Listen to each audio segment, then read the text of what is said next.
So I was talking to my grade nines yesterday, and one of my students asked me a question and said, "Mr. Burns, do teachers know when we're lying about homework?" And I thought to myself for a second and answered, "That's a really complex question. Uh, there's a couple factors going on. One is each teacher, each individual has a different level of social intelligence, from totally not in touch with what's going on to like sharp as a knife. And then there's also experience, uh, which is another factor. And then there's how much relationship, how well do I know the student, and that influences it. But I said, for my part, sometimes I know a student's lying and I call them on it. And other times I know they're lying, but I don't do anything about it at that moment. I choose to handle it in a different way. And there's a variety of different options that could include. And then other times I suspect they're lying, and there's a variety of things I'll do in that case. And then other times I totally believe them. And then other times they're telling the truth, and I think they're lying, and I call them on it. Or they're telling the truth and I suspect they're lying, or they're telling the truth and I believe them. And I said, like, each individual in each situation is unique. So do teachers know when students are lying? Complex question. But I said then that sometimes in those situations, all that's needed is a bit of grace. And sometimes we need to give grace, even when someone's lying. But then I said, but there's another scenario. I had a friend who told me a story about her best friend, or a very good friend of hers, who had gone through a terrible divorce and her life was just a mess.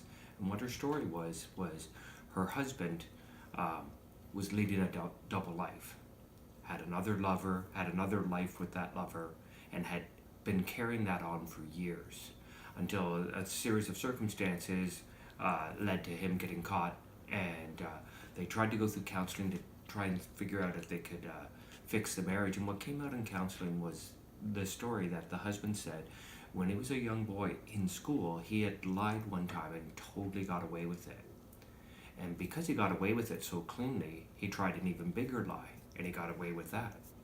And then he lied even on bigger and bigger, and he realized that he could get away with any lie he told, until it became such a habit of behavior that it consumed his whole life, to the point where the person he loved the most, his wife, he completely destroyed her. He destroyed his own life, and he destroyed his best friend's life, and he destroyed his marriage because the lies took over. And I said, you know what, it's really important when we lie that we do get caught, that we do get called out on it, because otherwise we could end up on a path that leads us to one day where we wreck somebody we really care about. So yeah, I was just interrupted by the phone. But what I was saying is that lying can lead to a pattern of behavior that can cause us to hurt other people, and quite often people we really didn't mean to hurt. So I said to my grade nines, I said, you know what, if you find yourself in a pattern or a habit of lying, it's good to be caught, but you don't have to wait till that, because you might not be caught. What I recommended was that they find someone they trust, that they know they can that will support them, and they come clean. Because I said, you might have to deal with some consequences, and some of it might be rough, but the consequences are never anywhere near as bad as the fear of the consequences.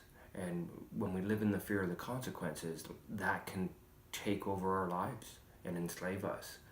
And then I said, well, that's it. That's my social rant for the day. And what happened next surprised me, because immediately, without any prompting, every kid in the class started to clap.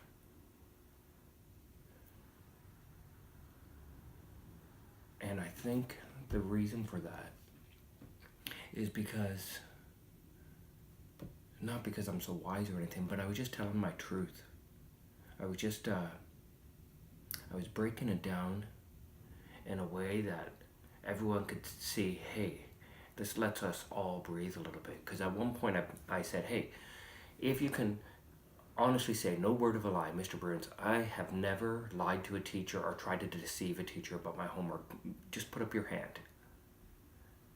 And then I said to everyone, look around. There wasn't a single hand up in the room. And I said, if you asked all the teachers in this school, same question, if you ever lied in school or ever lied to an administrator, a boss, or tried to deceive them in any way, put your hand up, you'd have the same response. See, I think the reason everyone clapped is because we're living in a world right now where we're so quick to call each other out and just like, you know, and we need to, there's justice that's being served in our society right now, and that needs to happen, and that's healthy. But we also need to make room for people to find their way back to the place where they can breathe again. Find the way back to a place where they're free from what's got them all tied up. And what was special was in that moment where they clapped spontaneously. I was sharing my truth, and they let me know that they heard it and it meant something to it and they appreciated it. So what I'd like to end this with is saying this. Anytime out there right now, this world needs us.